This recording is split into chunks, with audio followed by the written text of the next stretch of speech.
Un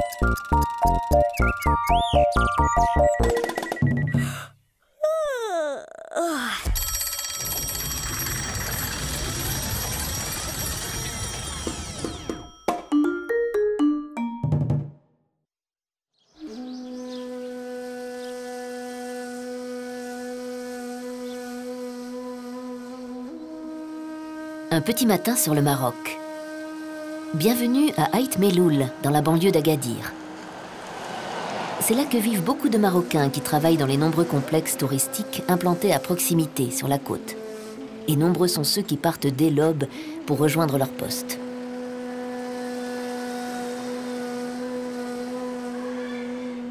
C'est dans cette banlieue, à 20 km du centre-ville, que réside la famille Ihsan.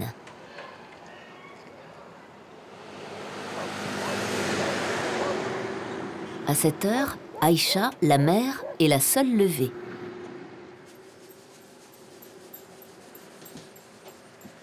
Chaque jour, elle commence sa journée en préparant du pain, à la manière traditionnelle.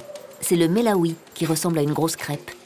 Il est fabriqué, pétri et cuit directement à la maison, dans le four spécialement aménagé dans la cuisine.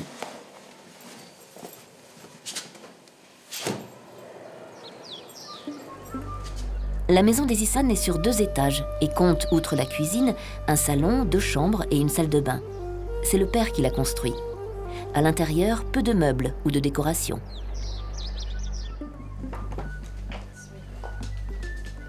Le jour est à peine levé quand Aïcha vient réveiller ses enfants.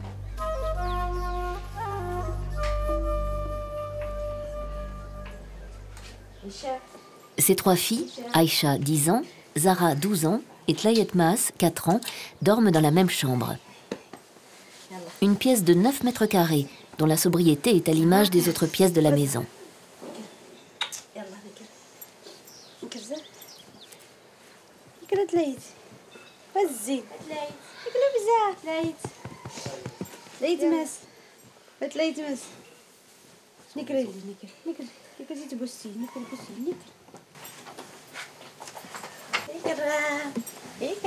Ikram, la petite dernière, a moins d'1 an. Elle partage encore le lit de ses parents. Les Ihsan ont donc 4 enfants, soit 1 enfant de plus que le taux moyen de fécondité par femme. La population marocaine a fortement augmenté ces dernières années. Elle est aussi extrêmement jeune. Plus d'1 Marocain sur 2 a moins de 25 ans. Une fois habillés, les sœurs se rendent dans la salle de bain pour se laver. Les plus âgés aident les plus jeunes, comme dans beaucoup de familles. Les enfants sont attentifs à ne pas gaspiller l'eau, qui reste une denrée précieuse en Afrique du Nord.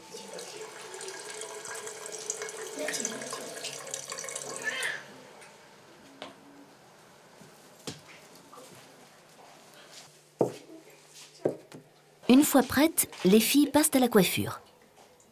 Chaque matin, leur mère enduit leurs cheveux d'huile d'argan avant de les brosser.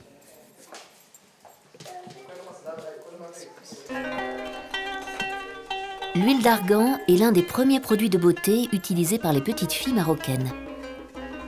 Une huile traditionnelle extraite des amandes de l'arganier, un arbre endémique du sud du Maroc. Les noix sont grillées, puis écrasées par les femmes dans les coopératives de village. Cette huile, riche en vitamine E, est utilisée depuis la nuit des temps dans la pharmacopée traditionnelle. Mais elle est également l'un des ingrédients de la cuisine marocaine. Les coopératives offrent aux femmes en milieu rural des compléments de revenus et une indépendance financière. La production a une valeur économique, mais aussi sociale.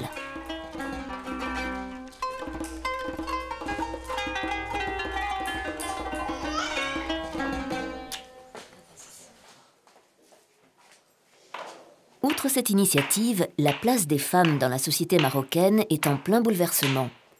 Chez les Ihsan, la mère est femme au foyer, mais aujourd'hui, près de la moitié des Marocaines a une activité en dehors de la maison.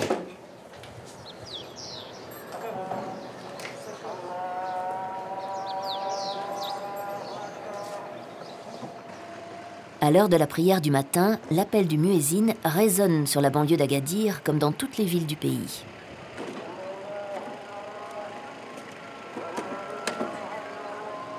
Le Maroc, monarchie constitutionnelle, est un pays musulman et l'islam y est religion d'État. À la tête du pays, le roi affirme descendre du prophète Mahomet. Il possède le titre honorifique d'Amir al-Mouminin, commandeur des croyants.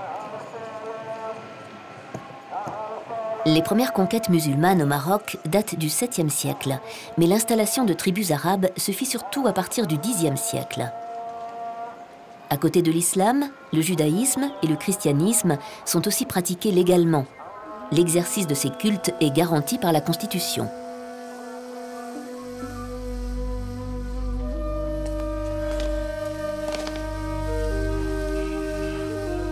Chez les Issanes, Hachmi, le père, prie à la maison. Pour respecter les préceptes religieux, les adultes doivent prier 5 fois par jour. Si cette prière est toujours récitée en arabe, la famille d'Aïcha parle le berbère. Les Berbères, la population d'origine du pays, forment aujourd'hui une minorité qui constitue tout de même un peu moins de la moitié de la population. Les prières ne sont pas obligatoires pour les enfants, mais les aînés, Aïcha et Zahra, la font fréquemment. Les hommes et les femmes prient généralement chacun de leur côté. Et il existe par exemple une entrée spécifique pour les femmes dans les mosquées.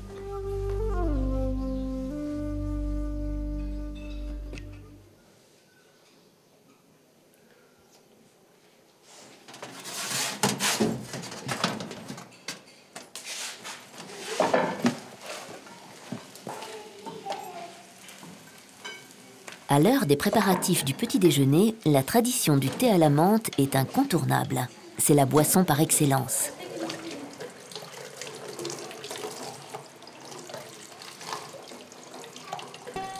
Bizarrement, cette tradition a des origines assez méconnues. Loin d'être ancestrale, elle a été en réalité encouragée par le commerce du thé à la fin du 19e siècle.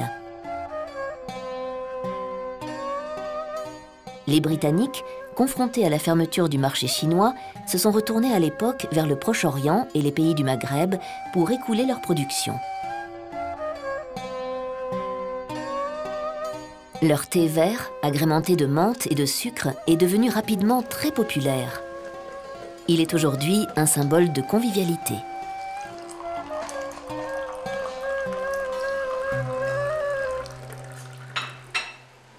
Si Aïcha, la mère, reste fidèle aux valeurs sociales traditionnelles, ses filles auront une autre place dans la société. Depuis 2004, le code de la famille, la Moudawana, a connu une profonde révolution. L'égalité entre les sexes est aujourd'hui reconnue. La tutelle exercée sur les femmes abolie. La notion de chef de famille remplacée par la co-responsabilité entre les époux. Autrefois, une jeune fille ne pouvait se marier qu'en présence de son père ou de son tuteur. Aujourd'hui, une femme peut se marier en toute liberté et l'âge légal du mariage a été remonté à 18 ans. Elle peut également divorcer sans justifier les raisons de sa demande.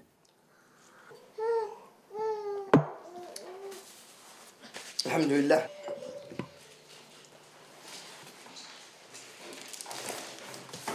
Aïcha dispose d'un peu de temps pour réviser. Les transformations du Maroc sont nombreuses.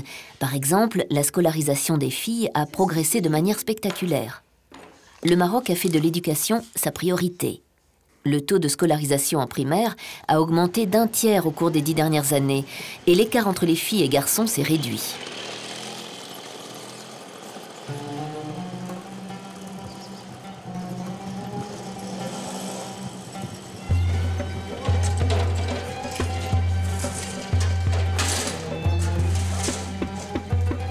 Avec 34 millions d'habitants, le pays, par ailleurs, est à la veille de récolter les bénéfices de sa transition démographique.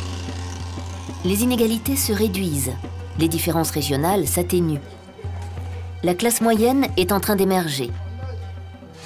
Le tourisme, priorité gouvernementale, est un accélérateur de ce développement économique.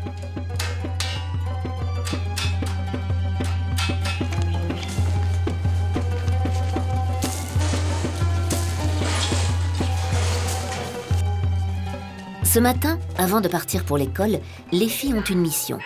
Leur mère veut préparer un tagine et il lui manque des ingrédients pour sa recette. C'est Aïcha et Zahra qui se chargent d'aller à l'épicerie chercher œufs, carottes, pois chiches, poulets qui serviront à élaborer ce plat.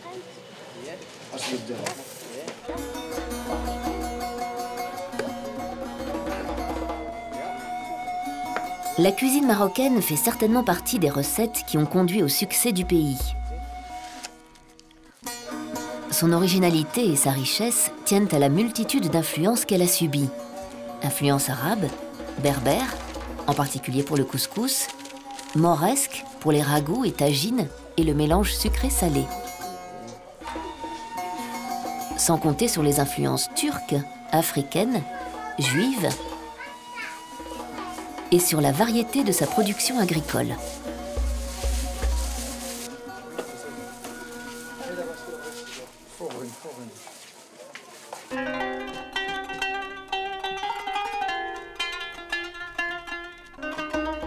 Une fois rentrée, Aïcha aide sa petite sœur à terminer de s'habiller.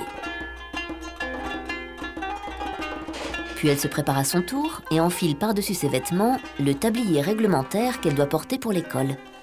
Une sorte d'uniforme.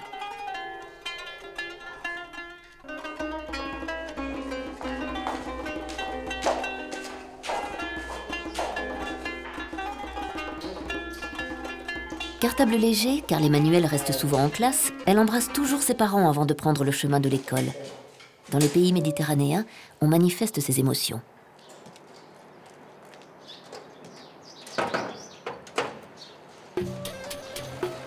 Même si l'école n'est pas loin, à moins de 10 minutes à pied, Aïcha n'aime pas faire la route seule. Elle doit y être avant 8 heures, mais chaque matin, elle prend le temps de passer chercher Ayman, sa meilleure amie, qui vit un peu plus loin dans la rue.